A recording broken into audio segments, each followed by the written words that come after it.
Gimana rasanya bisa keluar dari kondisi yang pernah lo alamin, imposter syndrome?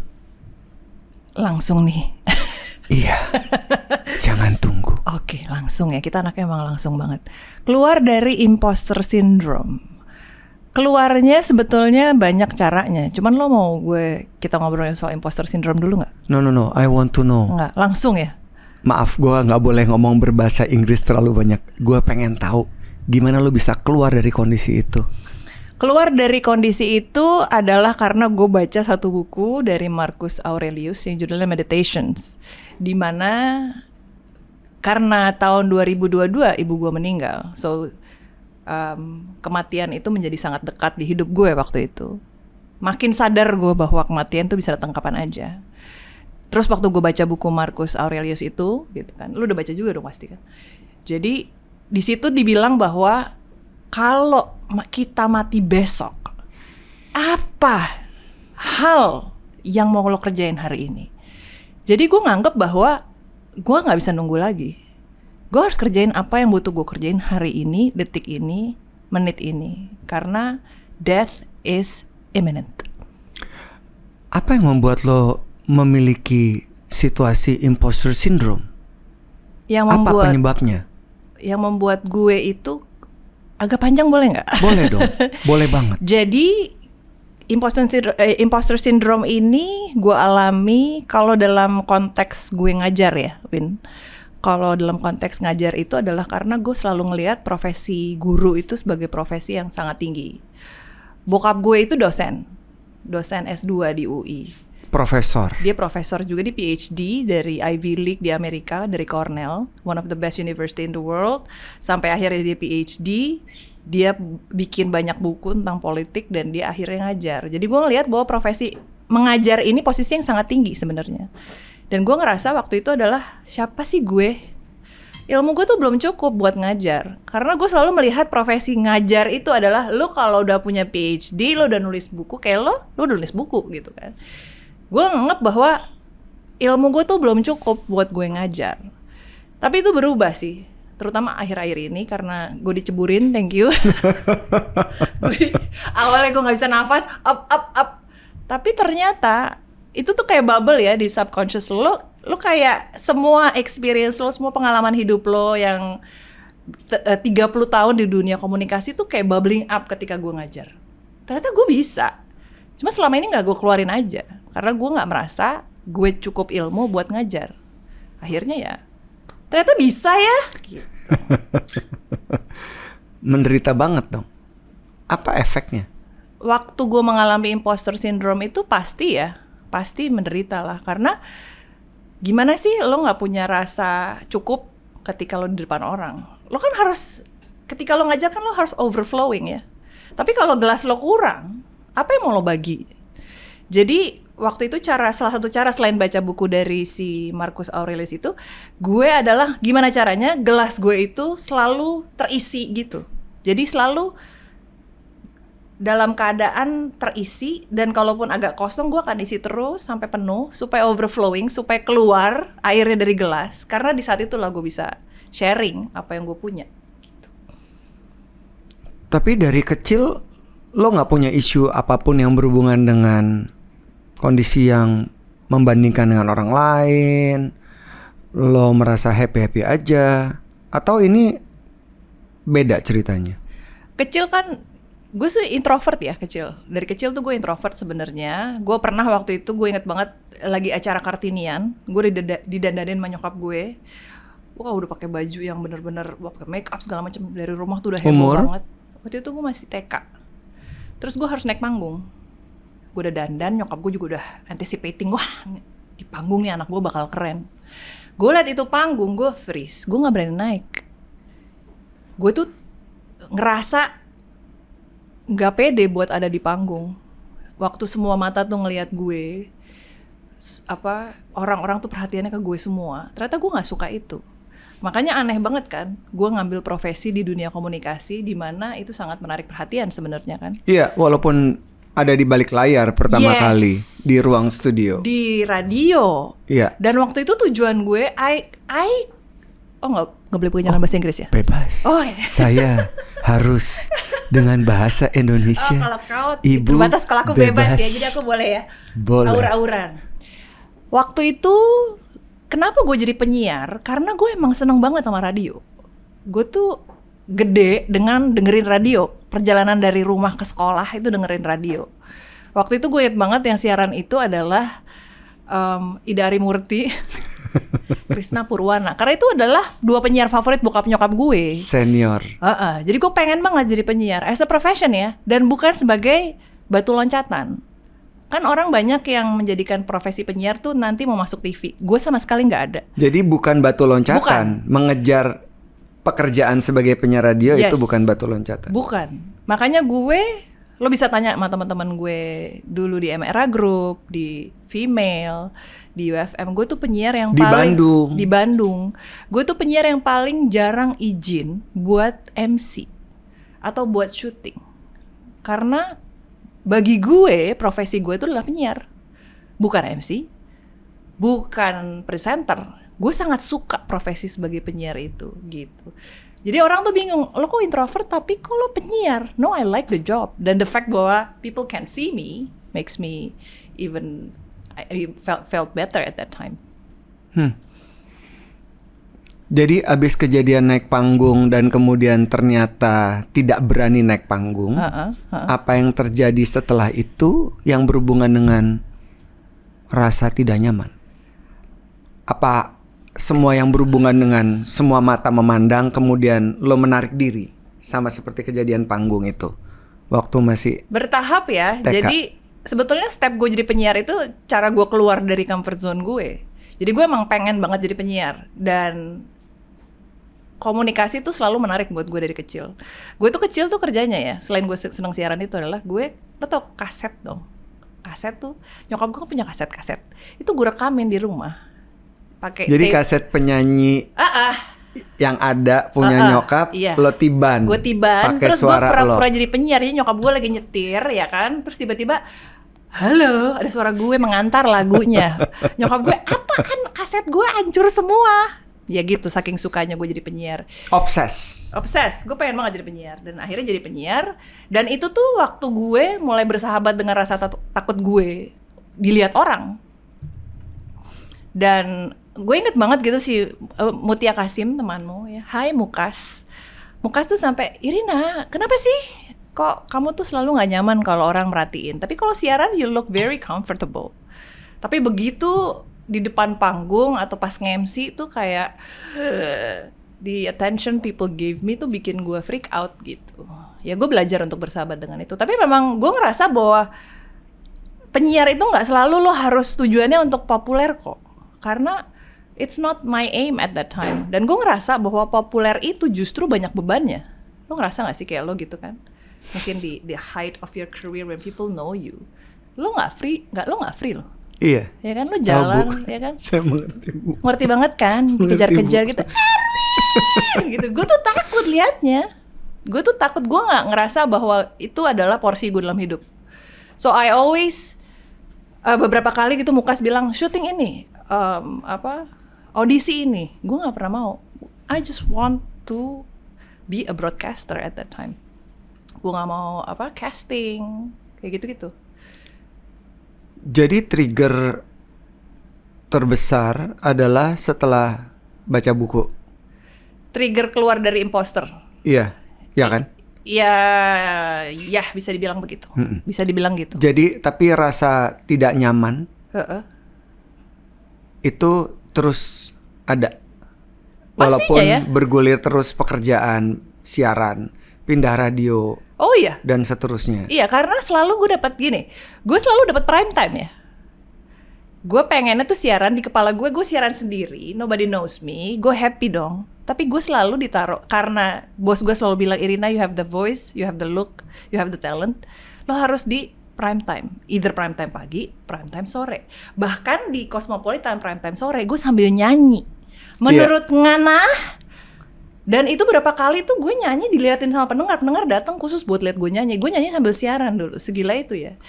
Tapi di situ gue bersahabat dengan rasa nggak nyaman sih. Gue ngeliatnya memang, if I wanna do this, ya I have to deal with my discomfort. Dan akhirnya rasa discomfort ini menjadi temen gue. Emang nggak nyaman, tapi if I want to do this, I have to befriended this feeling. Gitu. Jadi gue berteman dengan rasa nggak nyaman. Iya, bersahabat dengan rasa takut, bersahabat dengan rasa tidak nyaman. Iya. Dan lo tuh adalah kebalikan dari kebanyakan orang yang ada di industri ini, industri entertainment, broadcasting, televisi, yang semua ujung-ujungnya mau tampil. Sekarang kan semua orang punya platform ya, seperti ini juga gitu. Betul. Dan belief itu atau kepercayaan dalam diri lo tuh begitu tebal, apa karena merasa serta-merta lo tidak suka jadi perhatian banyak orang, atau mungkin memang ya inilah gua ada di balik layar saja.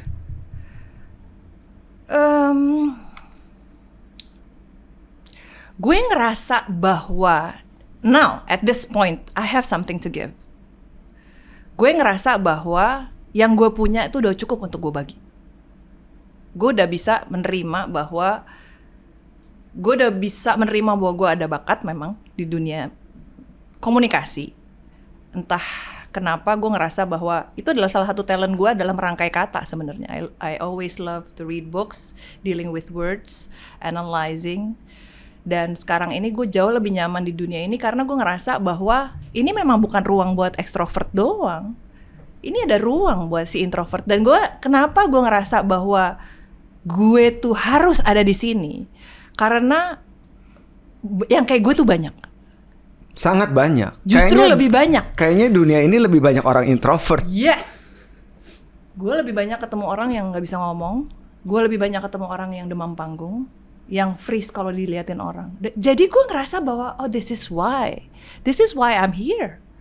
Karena gue justru karena I was one of them, I can help them. How to befriended the discomfort, how to befriended the fear of talking, how to befriended the attention, fear of attention. Itu gue bisa lebih banyak memberikan tools yang berguna buat yang ya gue temui, orang-orang yang gue temui dalam ngajar gitu. Menurut gue lebih sama-sama menantang ya orang yang introvert untuk tampil. Orang yang ekstrovert memang senang tampil. Yes. Tapi kalau gue lihat justru kedalaman, ketenangan jiwa dan bobot itu menurut gue jauh lebih banyak dimiliki oleh orang-orang yang introvert. Semoga ya. Ya, karena mereka lebih ke dalam. Iya. Karena kita internalize. Semuanya inner monologue, internalize. Kita menganalisa, kita mengolah data. Dan kemarin waktu kita sempet ngajar bareng tuh, gue seneng banget. Ada satu kata-kata lo yang gue inget banget, dan itu akan gue bawa nanti. Gue curi. Adalah yang pas lo bilang how we respond and how we react. Dan kebanyakan manusia tuh react.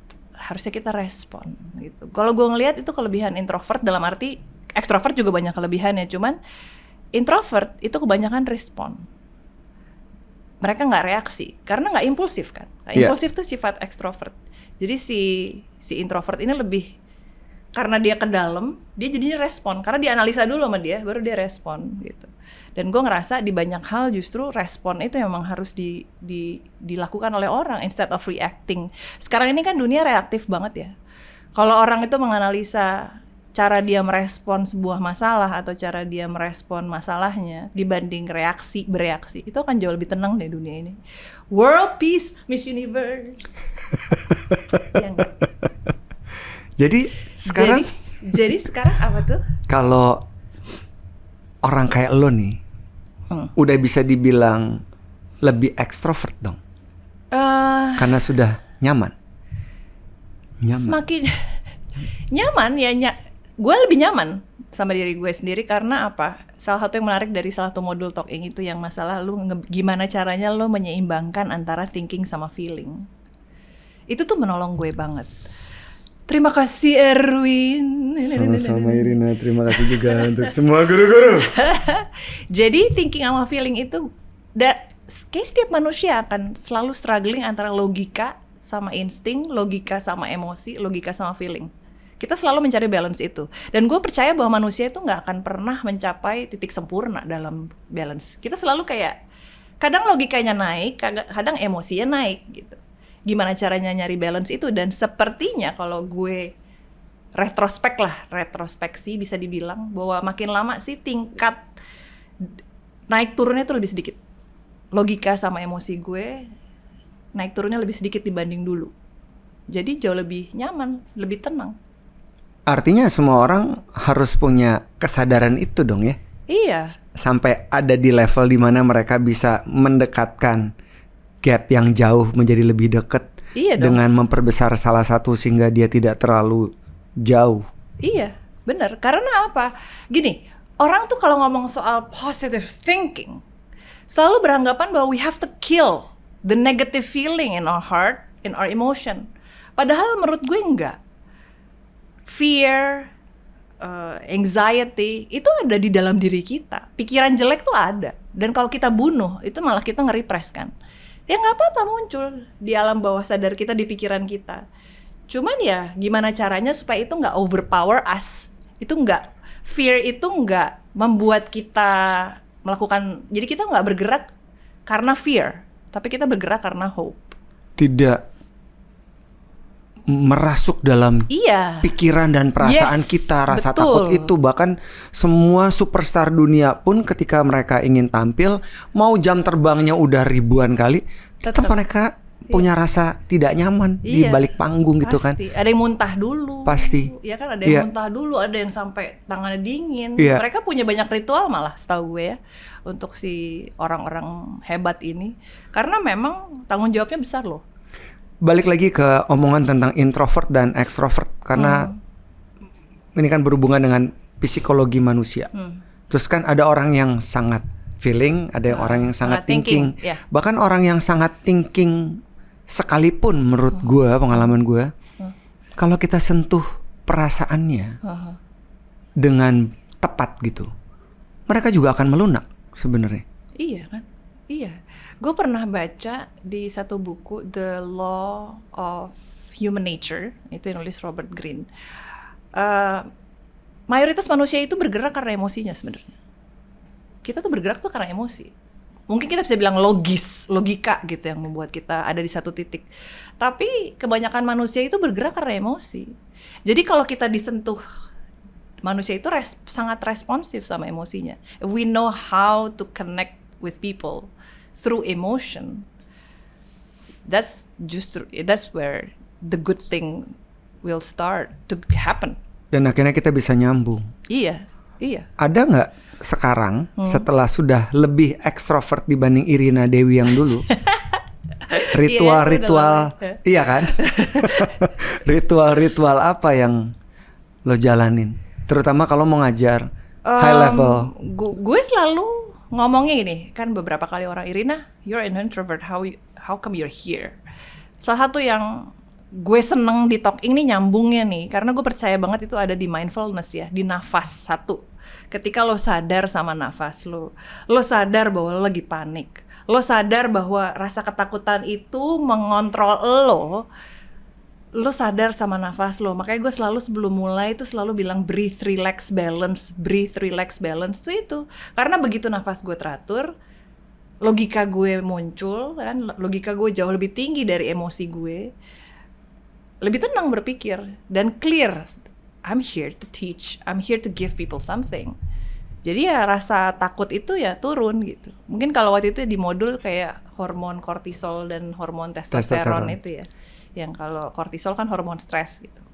Coba lo praktikan deh. Praktikan apa? Tadi yang breathe. 3 kali aja sih. Kalau lo yang ada gitunya ya? Iya, kalo ada gue, zip. Kalau gue sih cuman breathe 3 kali. Jadi coba ini misalnya gue adalah peserta di dalam kelas. Dan deg-degan. Kenapa gue deg-degan kalau dipantau sama lo ya? Biasanya gue gak sedegan ini guys. Saya adalah peserta di dalam kelas Ibu Irina. Nafasnya lewat mulut. Salah. Awal udah salah nih gue, langsung terintimidasi gini gue. Nafas lewat hidung, keluar lewat mulut. Dan biasanya 3 kali. Kan waktu terbatas tuh. Kalau fear itu kan pakai proses ya. fear waktu lo pertama kali bilang, Irina, lo akan ngajar direksi-direksi di perusahaan A. Itu udah fear. Nafas lah gitu.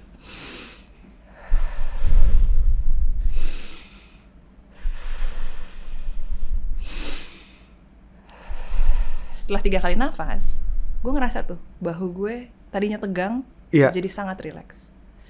Dan kemudian gue kelihatan tuh, clear pikiran gue. Dan sampai ke tahap balance. Balance itu adalah ketika thinking dan emosi gue balance tuh.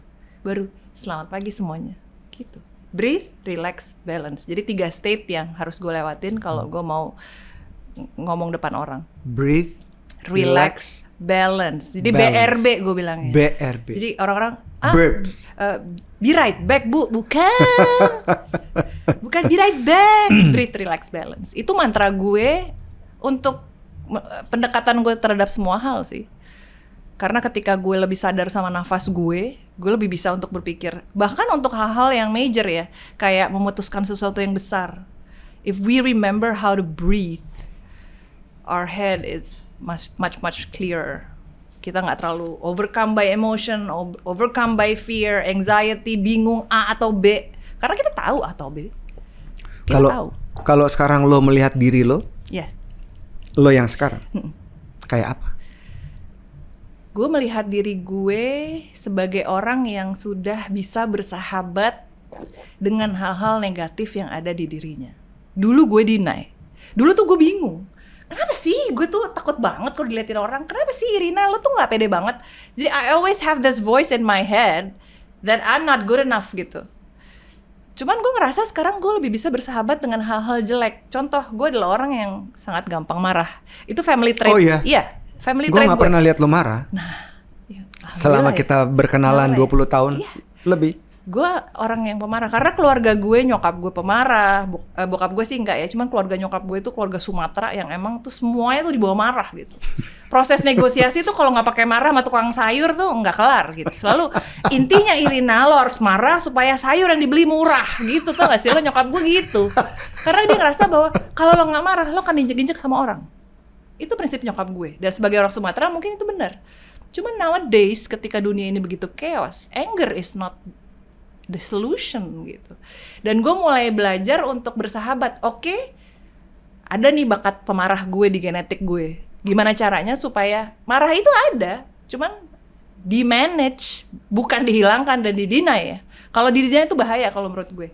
Karena sesuatu yang kita denial itu akan tiba-tiba kesampingkan, kita nggak olah. Itu akan tiba-tiba ketika kita stres, ketika kita capek itu akan meledak jadi sesuatu yang justru chaos gitu. Jadi ya udah bersahabat aja dengan rasa gak nyaman itu. Emang gak pede, emang gue lagi gak pede sekarang, tapi I can manage that. Gue bisa nge-reflect apa yang harusnya gue pikirin supaya I think I'm good enough gitu. Jadi bersahabat dengan rasa gak nyaman tuh juga menurut gue life skill sih gitu. Kalau apakah sekarang lo sudah menjadi orang yang ekstrovert setelah melewati berbagai macam kontemplasi ya? Ekstrovert dalam hal apa nih? Kalau soal energi kan ekstrovert tuh ada 2 ya. Kalau dalam hal komunikasi mungkin lebih ke extroverted dalam arti lebih loud kali ya. I don't lebih think lepas. Lebih lepas. Iya. Yeah. Mungkin ya sekarang lebih ya. Lebih. Gue nggak terlalu sekarang terpatok harus perfect. Itu sih. Dulu kan gue tuh kayak ada gitu. Ada gitunya. Gue tuh nggak mau kayak wah, kalau nggak sempurna, ini harus sempurna gitu. Dan nggak ada juga orang yang sempurna. Nggak ada. Jadi gue kayak yang udahlah. Dan itu nolong banget bahwa if you're dead tomorrow, if you're stuck with perfection, you want to be perfect all the time, and you're dead tomorrow, you end up doing nothing. Sementara kalau gue kerjain nih sekarang, gue ngajar hari ini dalam keadaan nggak pede pun, misalnya gue lagi ngerasa nggak siap atau apa, at least I can help one person. Gue bisa nolong 1 orang tuh udah cukup buat gue. I'm ready to go tomorrow. Yang membuat orang tuh tidak melakukan sesuatu kan selalu gini, I'm not gonna do that unless I'm in a perfect state. Nggak akan pernah mulai gitu. Jadi gue ngerasanya ya udah mulai sekarang. Toh kalau gue mulai hari ini, besok juga akan lebih bagus gitu. Ini mungkin bisa digunakan juga buat teman-teman yang mungkin struggling. Terus keinginan untuk bernyanyi Bernyanyi itu cuma hobi. Aku tidak ada keinginan buat, karena gini, nyanyi itu percuma kalau nggak ada penonton. Dan gue bukan orang yang bisa menyanyi kalau ditonton. Karaoke aja, gue suka karaoke karena matanya ke layar, bukan ke gue. Jadi kalau ke karaoke, gue suka karaoke, tapi kan karena semuanya ke layar, bukan ke gue. Begitu gue disuruh nyanyi di depan, that's not what I'm about. Bukan gue lah itu. Itu dulu, itu sudah lewat. Udah lewat. Aku pernah nyanyi di kafe segala macam loh, karena gue ngerasa bahwa orang nggak Gua harus memperhatikan coba. lo 100%. Iya, atau karena gitu? di kafe, bener juga. Tapi salah satu caranya adalah itu cara gue buat merasa lebih nyaman. Gue Melawan. harus coba, yes. Melawan. Iya, melawan rasa tidak nyaman itu. Karena kalau terus-terus begitu kan, ya sampai kapan? Jadi gue berusaha untuk pelan-pelan, tapi nggak sampai bikin album sih. Lo udah punya album ya? Lo punya album nyanyi? Belum ya? Lo bukannya punya ya? Satu lagu Lo tolong pernah lo. dulu, Lo tapi bolos. untuk sebuah soundtrack. Tapi tetap aja lo nyanyi. Dulu Lo nyanyi. sekali. Saya ingin kembali ke ibu lagi. Soundtrack apa sih? Oke, kamu deh. Nanti saja. Sudah tidak ada. Iya. Jadi pernah lo nyanyi Pernah. ya? Udah lewat itu. Ceritain dong kapan-kapan. Nanti. Kalau di dalam kelas Iya. itu kan Mata lu tajam banget deh. Gue deg-degan tau gak? Masa sih? Oke. Senyum dari hati. Mata berbinar-binar. Kalau di dalam kelas itu kan fluktuatif. Iya. Mood, rasa tidak nyaman, tantangan, ada superiority, ada inferiority. Iya. Itu gimana tuh handle-nya? Inferiority dalam diri gue. Iya, ada superiority orang yang levelnya lebih tinggi daripada oke. kita, terus kita kok kayak di tengah-tengah mereka gitu kan. Terus kita perlu menerjemahkan antara materi terus bicara. Oke. Terus masuk ke dalam pikiran mereka dan iya. diterima gitu kan. Itu kan Iya. fluktuatif Itu juga, ya. Fluktuatif, iya. Satu yang gue pegang adalah buku yang lo baca juga, Malcolm Gladwell, yang judulnya Outliers. Ya, dia adalah penulis Tipping Point dulu. Terus kita baca Outliers. Di itu dia bilang bahwa kalau ini banyak perdebatan juga sih soal ini ya, tentang 10.000 jam you Terbang. become a specialist. Iya. Kalau lo udah melakukan satu pekerjaan selama 10.000 jam, you are a specialist. Nanti gue cerita soal 10.000 jam terbang ya. Iya, nanti kita bahas lagi. Cuman itu adalah salah satu hal yang menjadi tools buat gue, bahwa oke, Anda adalah seorang direktur, Anda adalah seorang CEO, tapi saya sudah bergelut di dunia komunikasi selama 30 tahun. Jadi I know what I'm talking about. I'm a specialist. Jadi ya itu yang membuat gue ya ngerasa I belong in that environment gitu, in that building, in that room, to give something, to discuss something gitu. Bahwa gue equal. Itu sih. Karena 10.000 jam itu I have done more. Iya. Dan gue bukan penyiar doang kan, gue kan Iya. di belakang layar, Produser, gue produser juga, iya. gue music director juga. Iya. Jadi gue scriptwriter juga, gue ngelakuin semua pekerjaan yang bukan cuma di depan layar, gue di belakang layar juga. Jadi Bahkan dulu lebih banyak di belakang layar sebenarnya ya. iya, gue berusaha ngumpet, cuman kan bos gue selalu lo nggak bisa ngumpet Irina, suara lo bagus gitu. Iya. Katanya, Suara lo bagus. Suara lo bagus gitu. Enggak ya. Novita. Langsung hancur gitu. Bagus dari mana? Cuman gitu. Jadi gue selalu ditarik lagi ke depan dulu, karena sayang kalau cuma jadi produser aja gitu. Padahal bukan cuman, gue justru senang banget tuh kerjaan produser. Iya. Dan itu yang membuat gue jadi ketika ngajar, gue ngerasa bahwa gue bisa ngomong banyak hal, bukan cuma orang yang menjadi ada di depan, tapi juga orang yang di belakang panggung. I know the process gitu of something's happening. Kembali ke Malcolm Gladwell, 10.000 Iya. jam terbang. Yes. Gue ngitung tuh kan, berapa sih lamanya? Kurang lebih kan 5 tahun. Iya, 5 tahun. Kalau kita melakukan satu pekerjaan selama 5 tahun berturut-turut, Iya. kita akan jadi spesialis. Iya.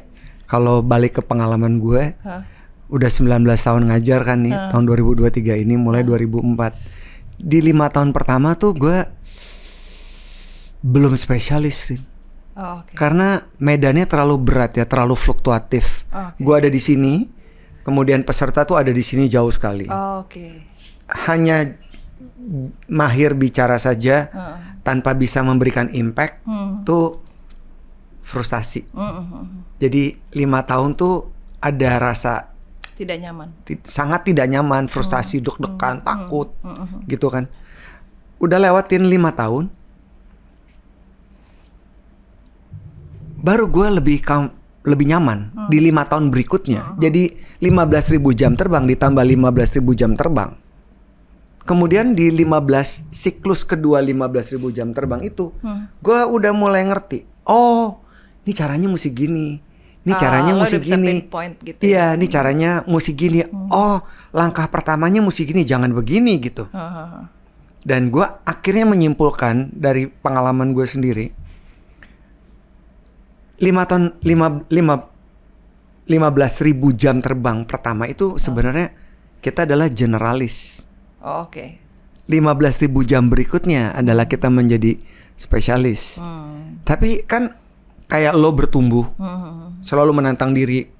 Tadi lo bilang keluar dari zona nyaman lo, paksa baca buku, tahu bahwa takut mati besok terus gue nggak ngapa-ngapain gitu. Kalau nunggu sampai sempurna, nggak ada yang juga kita kerjain sama sekali, gitu kan. Terus gue ngelihat juga bahwa kalau kita udah punya 30.000 jam terbang, terus kita berhenti, kan mau ngapain lagi gitu. Jadi kan kayak kalau gue ngelihatnya generalis, spesialis, nanti ada siklus ketiga, ada siklus keempat, ada siklus kelima dan segala macam. Kayak proses yang nggak pernah habis. Nggak akan pernah habis ya. Iya dari kita ngambil dari luar, masukin ke dalam. Yang dari dalam kita keluarin lagi. Dan begitu seterusnya gitu kayak tadi lo bilang napas. Biak. Iya. Makan dikunyah, keluarin lagi, makan lagi. Iya. Dan banyak CO2 gitu yang bagus gitu. Maksudnya proses nggak pernah habis ini menurut gue lo jalani dengan baik gitu. Lu apa gue? Lu. Kalau gue sih lu ya. Kalau gue sih lo ya. Maksudnya gini, gue ngeliatnya ya, karena gue kenal lo kan udah lama banget ya. Meskipun nggak intens kita ketemu tiap hari, tapi tau lah. Gue tuh surprise bahwa lu cerita sama gue lu struggling 5 tahun pertama. Iya. I never thought you're struggling. You're always very comfortable, seemingly. Gue pikir lu tuh selalu tahu lu mau ngapain gitu. Dan it's comforting for people like me to listen to you and hearing someone like you have anxiety also. The start of your career gitu. Dan itu tuh sangat menolong. Dan gue rasa tuh adalah hal yang harusnya manusia tuh kalau berbagi harusnya gitu. Kita jangan berbagi dari sisi sukses aja, tapi gue tuh struggling dulu gitu. Gue dulu juga dealing with nggak pede, anxiety, mencari tahu gue maunya apa, nggak yakin. Dan itu tuh harus di sharing sebenarnya ke orang-orang bahwa kita semua punya rasa itu. Dan I'm very grateful that you share that to me. Itu empowering banget buat gue, bahwa orang kayak lo bisa merasa sampai dari nggak nyaman, terus lo mencari cara supaya menjadi nyaman. Waktu itu lo bilang kan baca buku ya? Iya, banget. Lo membantu banyak sangat belajar, banyak. lo banyak baca, lo banyak mendengar orang. Iya. Dan itu tuh bener-bener empowering buat gue. Dan kalau kita berhenti ya memang ya udah berhenti. Ya cuma numpang bernapas gitu. Tapi nggak ada yang baik lagi kita asah dalam diri kita. Ini dialami banyak orang waktu pandemi ya. Ingat gak sih lo? Kita kan udah biasa bersosialisasi dari kecil ya. Dari kecil kita SMA, kuliah, kerja, terus kita udah biasa bersosialisasi. Terus waktu pandemi kita di rumah aja, terus tiba-tiba suddenly semua orang ngerasa gue lupa cara sosialisasi. 3 tahun di rumah. Bahwa 3 tahun pandemi itu membuat orang tuh jadi start from, jadi aduh gimana ya caranya small talk. Kikuk kan? Yeah. Memang benar, karena memang kalau begitu lo stop, lo akan kembali kaku, meskipun lebih cepat lagi karena lo udah pernah, jadi kan lebih gampang lo untuk adjust lagi. Tapi pasti kalau lo stop, lo akan kaku lagi gitu. Dari perjalanan hidup, berdamai dengan diri. Iya. Terus tahu mati bisa kapan aja. Iya. Akhirnya kita morbid banget deh. Itu Gen Z banget tau. Coba yang Gen Z di sini tahu ya. Gen Z tuh gitu. Jadi Gen Z itu adalah selalu katanya ya, kelebihan mereka tuh nggak takut akan kematian. Jadi mereka tuh kayak ada kata-kata yang kalau bahasa Inggris tuh I'm dead gitu. Oh my god, I just died. Mereka tuh seneng banget bilang mati. Kenapa sih? Karena mereka jadi lebih nggak takut sama yang terjadi hari ini. Yes, kan kalau kita tahu bahwa nggak selamanya kita bisa bertahan kan, kita juga lebih mawas diri kan. Iya. Dan dari proses introvert menjadi lebih extrovert. Ada dong banyak pergulatan proses dan melahirkan banyak keyakinan, terutama tadi lo bilang lo suka kata-kata kan. Iya. Jadi Kata talking. Pun Kata intended. Irina. Set gitu kan. gue berasumsi bahwa lo punya banyak sekali kata-kata penuh mantra. Asik. Karena gue dulu adalah penyihir mantra. Penyihir kata. Tapi ya nggak tahu. Ya, Ada lagi nggak? apanya tuh? Kata-kata. Mantra-mantra ya. Yang Banyak sih. menumbuhkan rasa PD. ya dari tidak Lebih nyaman nyaman. menjadi pede. One day at a time. Itu norong gue banget. One day at a time. One day at a time. Orang tuh selalu berpikirnya 5 tahun, proyeksi. Pelan-pelan. Hari ini aja dulu. One day at a time. Langkah kecil. Iya, kayak gue, ya lo juga tahu kan tahun 2022 nyokap gue meninggal. Dan I'm dealing with a lot of grief gitu. Gue berduka istilahnya. Dan gue ngerasa Lama bahwa, sekali. Iya lama. Tapi gue ngeliatnya gini, oke, hari ini, dan itu gak linear ya grief itu. Kan orang beranggapan bahwa grief itu akan, ya lo akan tiba-tiba suasana hati lo membaik. Lo akan naik, akan turun. Lo akan tiba-tiba sedih banget, tiba-tiba lo akan happy. Lo akan naik turun. Tapi ya intinya one day at a time aja. Begitu juga dengan kemampuan berbicara di depan umum sih. Ini juga buat teman-teman, kalau lo nggak kerjain sekarang, one day at a time aja. Kerjain dulu yang perlu lo kerjain hari ini. Besok lo akan lebih baik pasti, karena lo akan belajar dari hari ini. Jadi always one day at a time aja. Orang tuh kadang-kadang suka mikirnya tuh minggu depan gitu. Hari ini aja dulu, be present aja dulu. Apa sih yang harus lo kerjain hari ini? Supaya lo nggak nunda lagi.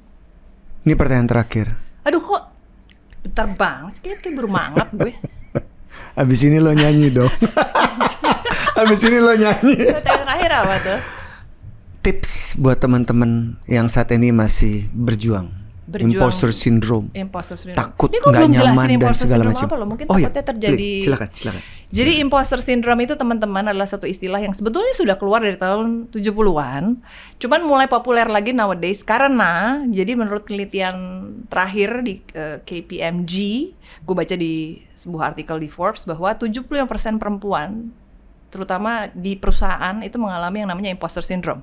Imposter syndrome itu adalah rasa lu adalah bukan orang kompeten meskipun lu punya kompetensi, lu punya jabatan, lu punya pendidikan yang sebetulnya cukup buat profesi itu. Lu selalu mempertanyakan, am I good enough? Itu imposter syndrome.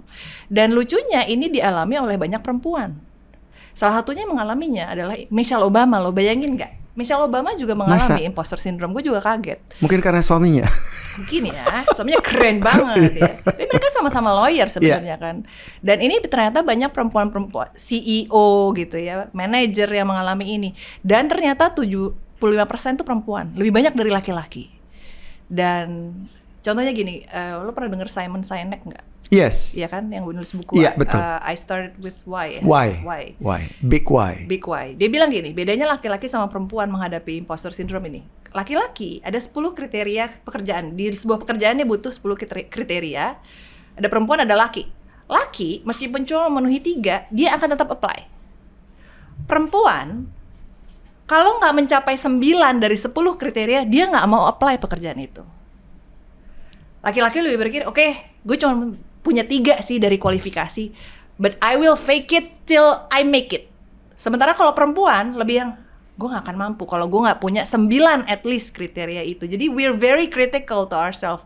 Dan perempuan ini juga bukan cuma di perusahaan aja, tapi di berbagai peran di hidupnya. Selalu perempuan tuh bertanya, am I a good mother? Apakah gue seorang ibu yang baik? Apakah gue seorang istri yang baik? Gak heran banyak yang suka ngomong gitu kan di sekeliling kita. Iya. Kita nggak punya keyakinan gitu. Itu sebetulnya harus di-acknowledge.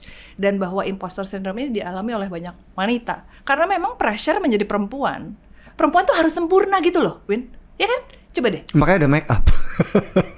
Itu kan penampilannya.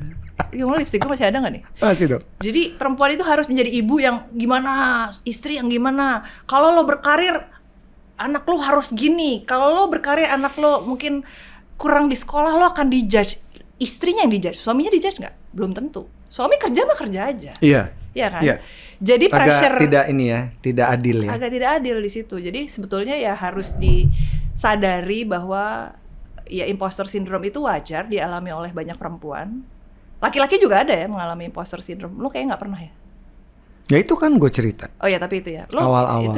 itu lo tidak yakin ya terhadap lo. Yakin, tapi gue menerima keadaan bahwa ternyata kok gue belum bisa memenuhi ekspektasi mereka di 5 tahun karir sebagai facilitator gitu. Iya. Itu kan gue ngerasain itu. Cuma Imposter itu ya. fight-nya kan gede ya. Iya. Tapi bagusnya imposter syndrome itu sebenarnya adalah kita terus nambah ya. Kita ngerasa bahwa if we're not good enough, what should I have to do? What do I have to do? Oke, kita nambah pengetahuan. Oke, kita nambah skill. Sebetulnya imposter syndrome itu nggak selalu jelek sih efeknya. Malah menurut gue yang lebih membahayakan adalah overconfidence. Ketika lo merasa udah terlalu pede, lo nggak akan nambah diri lo. Gue udah keren kok. Gitu Semua kan. tentang saya. Iya, aku sudah keren. Kamu. Aku tak perlu menambah diriku, kualitas diriku gitu. Gue ngerasa bahwa justru if you have doubts about yourself, it's okay. Karena disitulah lo bersahabat dengan rasa gak nyaman. Apa yang harus lo kerjain? Lo nambah banyak baca buku, lo banyak dengerin orang, lo berdiskusi, lo nambah ilmu, mencari mentor gitu. Salah satu mentor gue kan lo ya, Bo. Oke, Bo lagi nggak boleh ya kalau Boleh podcast dong. pakai Bo. Cing kan udah lewat. Oh iya. Masanya udah nggak ada. Cuy, sekarang apa sih? Coks. Bro, sis. Apa sih sekarang? Bor, udah lewat juga. Bor udah lewat juga. Iya. Ya gitulah, tapi gue rasa sih imposter syndrome menarik banget buat dibahas karena tidak perlu harus ditakuti. Justru menurut gue ya harus disadari aja bahwa ya perempuan itu meskipun mengalami imposter syndrome misalnya, ya bersahabatlah dengan rasa itu. Dan try to think that you're enough. Mencoba berpikir bahwa kita cukup. Itu mantra yang bagus tuh. Ya, kita cukup. Ilmuku cukup. Iya iyalah, gue 30 tahun di dunia komunikasi. Iya. Itu cukup. Jadi apa selain itu tips yang dapat Mana-mana membantu? kita ya tipsnya. Kenapa? Tipsnya jadi panjang. Oh bagus dong. Bagus. Kan ini Tipsnya. pembicaraan tanpa batas. Iya, oke. Apa tadi pertanyaan lo? Lupa. Tips apa lagi selain menciptakan mantra? Oke, saatnya udah cukup. Ayo keluar dari Zona nyaman misalnya. Iya. Tampilkan gitu. Iya. Gali diri gitu. Ada lagi gak tipsnya? Be honest with yourself ya. Kayak jujur sih sama diri sendiri. Itu yang kayak paling sulit ya. Bahwa lu mengalami masalah. Dan ini satu ya. Lu jujur sama diri sendiri. Sama lu punya teman yang jujur. Itu sih penting. Teman yang jujur. Karena gue liat Jarang tuh. iya, mencari teman yang jujur. Karena lu kan butuh mirror ya. Lu butuh, you need a mirror. Dan mirror itu bukan cuma mengafirmasi aja yang kayak, lu cantik, lu udah keren. Enggak, lu butuh temen yang bilang kalau lo jelek, lu jelek gitu. Lu butuh temen yang jujur kalau lo lagi brengsek. Temen lo itu berani untuk bilang, lo lagi brengsek sekarang. Coba lo sadar. Gue rasa tuh hal yang... Dan lo juga butuh temen yang jujur ketika lo keren. Dia kan memuji lo. Jadi lo butuh kejujuran dalam diri ini dan dalam diri orang lain. Apa sih? Iya dong. Ada berapa temen lo yang gitu? Yang berani bilang lo A, B, C, D? Banyak gak? Karena orang Indonesia kan sungkan ya. Jadi gak terlalu banyak sebenarnya. Banyak yang sungkan. Yang gue tanya, menurut lo gimana? Bagus kok, masih banyak. Jadi gue bener-bener adalah safe space teman-teman gue yang kurang dari 5 ini yang kalau gue tanya dia akan jawab jujur. Irina, you're being an asshole. Jadi perlu tuh ya. You didn't say anything. Kamu tidak berbicara apa-apa. Gak ada. Gak ada ya. Jadi penting banget tuh lingkungan yang suportif. Iya, suportif. Tapi nggak suportif blind support ya. Iya. Tapi terbuka. honest. Iya. Jujur. Iya, jujur. Jadi lo selalu reflect gitu loh. Lo selalu refleksi diri. Iya ya. Gue terlalu gini tadi. Gue kayaknya kurang empati sama orang ini gitu. Kan kadang-kadang lo nggak tahu. Lo kadang-kadang lo harus diingetin sama orang. Tapi kalau lo dikelilingi oleh orang-orang yang enabler tuh artinya orang-orang yang cuman ya pak, lo nggak akan belajar gitu. Jadi, apalagi punya jabatan tinggi. Iya, apalagi punya jabatan tinggi orang kan sungkan dan lo nggak akan belajar apapun. Makanya to surround yourself with right people tuh penting sih, yang jujur sama lo. Dan pastinya juga bukan cuma yang jeleknya doang ya. Kalau depresi juga kalau temen lo kerjanya Iya malah dong. mulu-mulu ya. Kan Kayak, perlu "Ini lo balance." jelek, ini lo jelek gitu. Iya. Lama-lama gue minder beneran gitu. Tapi lo butuh juga temen yang bisa merayakan bersama lo ketika lo sukses. Itu yang sebenarnya susah kan. Orang kan sekarang banyak envy-nya. Orang banyak yang giliran kita lagi seneng, orang lebih seneng kita. Itu istilahnya bahasa Belanda, bahasa Jerman itu Schadenfreude. Banyak orang sekarang berbahagia karena orang di posisi yang menderita. Jadi we like to see people miserable. Itu kan jelek ya. Iya. Kita harus mencari teman yang bisa berbahagia bersama kita gitu. Yang kalau kita sukses, mereka juga celebrating with us instead of iri sama kita. Itu juga penting sih. Kan lo pernah bilang tuh support system ya. Iya. Orang tuh nggak mungkin self-made, nggak mungkin. Self-made itu nggak make sense. Kita perlu mengelilingi diri kita dengan orang-orang yang baik buat kita, gitu. Bukan cuma yang kita mau, tapi yang kita butuhkan. Bahwa mereka honest, gitu. Itu sih, gue sih ngerasa bahwa bukan cuma dari dalam diri yang perlu, dari luar juga perlu. Ya, jadi punya kesadaran itu, keluar dari zona nyaman itu, Iya, berdamai dengan ketakutan dan rasa Iya. tidak nyaman. Iya. Bagus banget kata-kata lo. Aku juga GR. Dan cukup Cukup. You untuk feel segera that kita you're- mulai Yes. dan kita akhiri. Oke. Terima Baru kasih, gue Irina. merasa cukup, kenapa udah kelar ya? Terima kasih Irina. Ntar Sudah berlebihan cukup. ya.